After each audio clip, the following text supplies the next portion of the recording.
நீங்கள் பார்த்து கொண்டிருப்பது நியூஸ் 21 செய்திகள். தமிழ்நாடு செய்திகளை உடனுக்குடன் தெரிந்து கொள்ள நியூஸ் 21 செய்திகளை பாருங்கள்.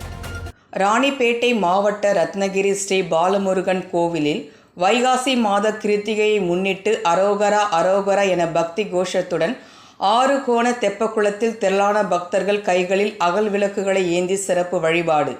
ராணிப்பேட்டை மாவட்டம் ரத்னகிரி பகுதியில் அமைந்துள்ள ஸ்ரீ பாலமுருகன் திருக்கோவிலில் வைகாசி மாத கிருத்திகையை முன்னிட்டு காலையில் உச்சி கணபதி மற்றும் ஸ்ரீ பாலமுருகன் சுவாமிக்கு பால், இளநீர், பன்னீர், சந்தனம், பஞ்சாமிர்தம், திருமஞ்சள் உட்பட பல்வேறு வாசன திரவியங்களை கொண்டு சிறப்பு அபிஷேகம், மகா தீபாராதனை காண்பிக்கப்பட்டது. அதனைத் தொடர்ந்து மாலை கோவில் அடிவாரத்தின் கீழே மிக பிரம்மாண்டமான முறையில் கட்டப்பட்டுள்ள 6 கோண தெப்பக்குளத்தில் ஸ்ரீ பாலமுருகன் உற்சவ சுவாமிக்கு சிறப்பு அலங்காரம் செய்து மலையிலிருந்து மங்கள மேலதாளம் முழங்க பக்தர்கள் சுவாமியை ஊர்வலமாக கொண்டு வந்து தெப்பக்குளத்தில் வைத்து கோவிலில் பரம்பரை அறங்காவலர் ஸ்ரீ பாலமுருக அடிமை சுவாமிகள் தலைமையில் சிறப்பு நாதஸ்வர வாத்தியங்கள் கூடிய மங்கள தீபாராதனையை 6 கோண தெப்பக்குளத்திற்கு காட்டினார்கள்.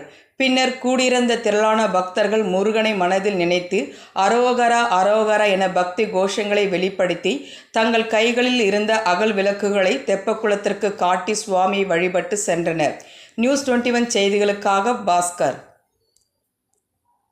ராணிப்பேட்டை மாவட்டம் ஆற்காடு பேருந்து நிலையத்தில் மாதந்தோறும் பௌர்ணமி அன்று அன்னதானம் வழங்கி வரும் Sri Jothilingeswarar சிவனடியா Seva public charitable trust பல்வேறு ஆன்மீக பணிகள், பள்ளி மாணவ மாணவிகளுக்கு உதவி செய்தல், மரம் நடுதல், இரத்த தான முகாம் நடத்துதல், மருத்துவ முகாம் நடத்துதல், துப்புரவு பணியாளர்களுக்கு நலத்திட்ட உதவிகள் வழங்குதல் போன்ற எண்ணற்ற பொது சேவை பணிகளை செய்து வருகின்றனர். இதில் உதவி செய்ய விருப்பமுள்ளவர்கள் தொடர்பு கொள்ளவும். நிறுவன தலைவர் ஜெய் மாருதி சரவணன், எண் 3, ராஜு முதலியார் தெரு, ஆற்காடு, ராணிப்பேட்டை மாவட்டம்.